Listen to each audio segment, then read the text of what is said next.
Sister Paula X, Philadelphia chapter of the Black Panther Party.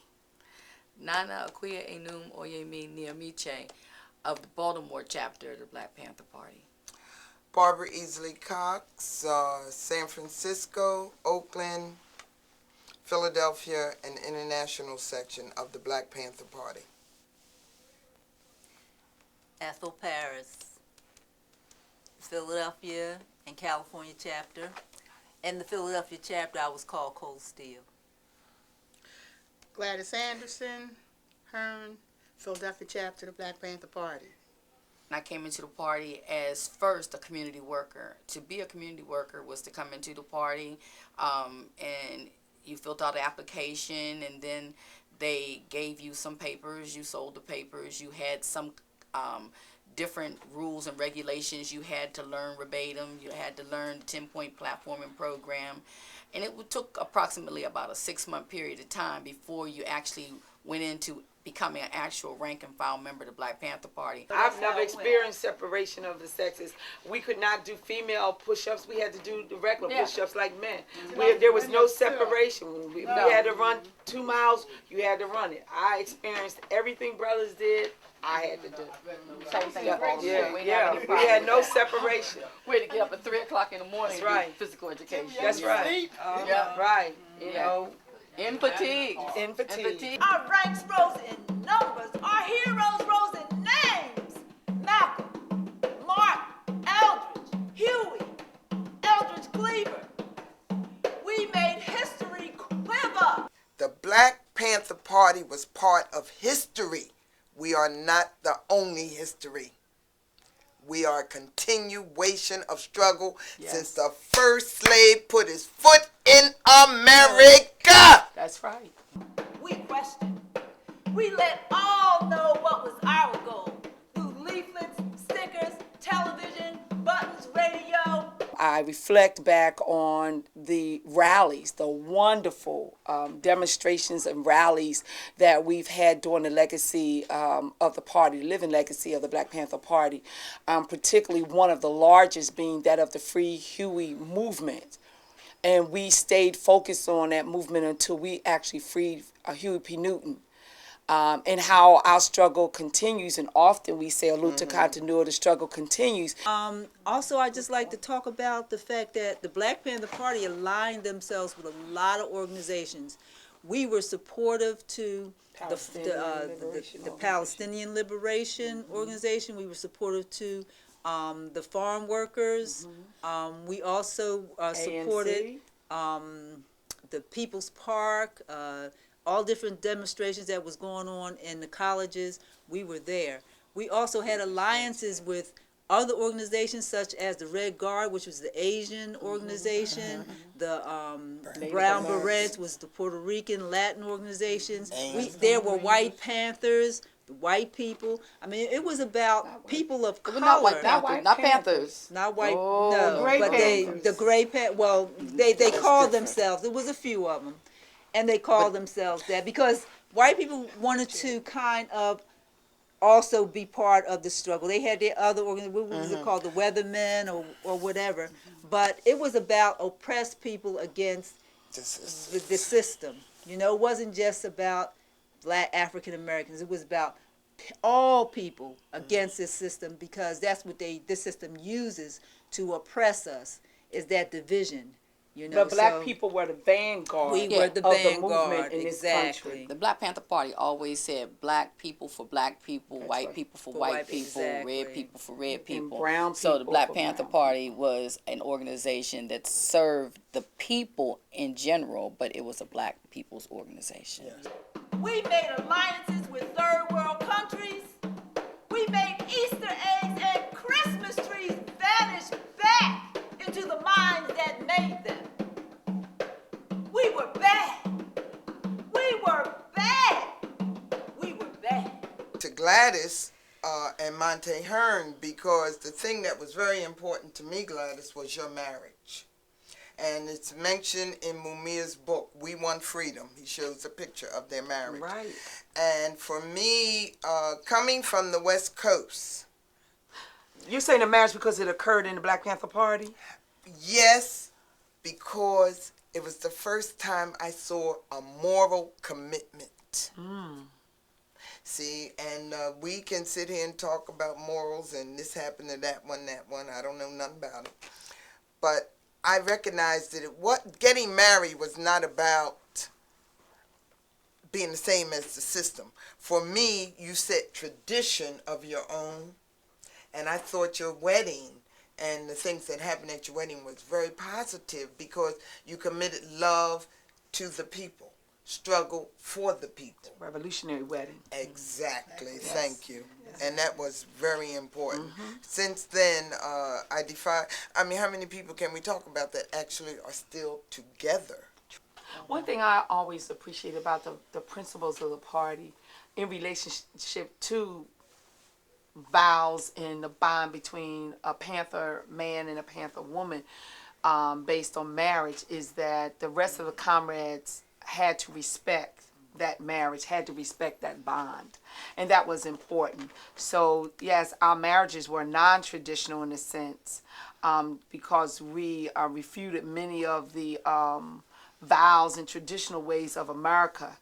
But at the same time, we maintained some of those traditions as it related to moral values in relationship to respecting that of a husband and a wife. We also, one thing that was added to that was that husband and wife still had free will. So if Monte or Gladys decided that they wanted to relate, which was the word we used in the party as relates to sexual involvement with someone else, it was totally up to the individual to say, I want to go and relate to another brother or relate to another sister. But the two that were bonded in marriage would have to inform the other mate that they, in fact, desired to have a relationship with another Panther in the party. And it was, in fact, respected. And in that same sense, if you rejected a person, that had to also be respected. If you were married, like you said, that was respected. And people didn't have to relate to anyone that they didn't want, decide to. But if you were a single woman, which I was at the time, in fact, I was a single teenager, and it was said that if the person liked you or wanted to have a relationship with you or sex with you, then you had to comply.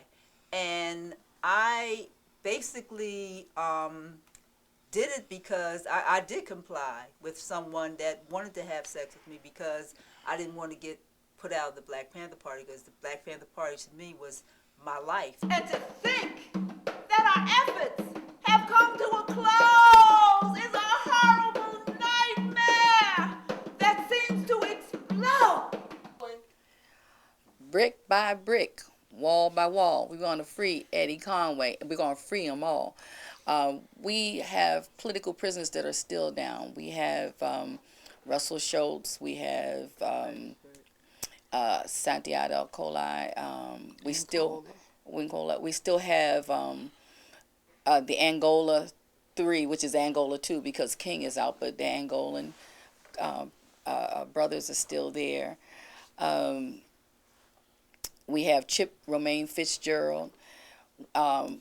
We have many comrades that are down, numerous numbers of comrades, and we must always hold their names up. We must always keep them in the forefront. What brought me here to Philadelphia was Mumia's rally yesterday, or day before yesterday. And Mumia is now in line for a new trial, and it's only the will of the people that's going to be able to bring that about. So even though 40 some odd years ago I served as a rank and file member of the Black Panther Party, I still stand today as a veteran Panther who knows that it is still my responsibility to keep going and keep it going until all of my comrades that are incarcerated are free. And our comrade Asada, who's out of the country, she needs to be home here with us, and we will not rest until she is free. Brother DC, who's exiled, we will not rest till he's free. I wanted to speak on this question of people being in exile. My husband has been in exile for 37, 38 years. During that time, I traveled to France and different parts of Europe.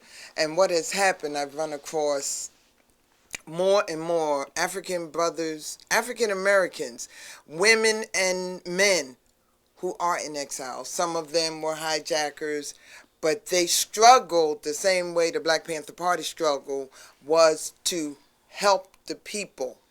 So political prisoners we have, comrades who have passed on we have, but we have a large number of people in exile. And I will say this to you, exile is a bitter pill, self-imposed or forced upon you. And Ethel, you take it from there. Okay. And I'd like to talk about Frederick Burton, which is also a political prisoner in Philadelphia, the Philly Five. What are the other San brothers? Francisco 8? The with Russell Schultz and the Joyner brothers, and that situation, people have to rally around. We as African Americans have to recognize that we have political prisoners in America. Yes, This does yes. exist. So the Panther Don't Party take a created. needle or a piece of thread from the man. Yes, That's and what it we still created us. maintain It today. I created love that. us. That was my favorite Yes. thing from the from Mal. Mal, You that's know, right, from the Red Red Book. Book. Don't That's take right. a I don't know. more, Mine's is my favorite was serving the people. Serving. Body and soul. Body and, And, soul. um, Serving the people, body if and you soul. don't investigate and study, you No have no no right right to to speak. speak. I was always Yeah. on No that one. investigation. A true no right to speak. revolutionary. That's right. True revolutionary is capable of great feelings of love that guided me and helped me through the party days and all that crap that Yes, went on. that went Because on. I loved the people. Yes. We all did. Shay. We did everything And that was for it. free. That was, being a Black Panther, you represent something. And you represent something to this day. Absolutely. People Yes. talk about, oh, I used to be a Panther. I said, well, she must have sold 2 papers. Right. Because there's certain things that Panthers do, and you have reaffirmed it today. And it's about the people. Now, all of our behaviors, all of our look-alike, we ain't got to do all that. Right. But when it goes down, you got to give it up. See, because you cannot be a Panther and tell me you sold out that housing project. Right. Right. I got to make some money for myself. No. Now, you can recover from DNA, That's right. but I don't take the weak shit. I don't take it. And the teens of today, they rap mighty bad and get smothered into the latest fads.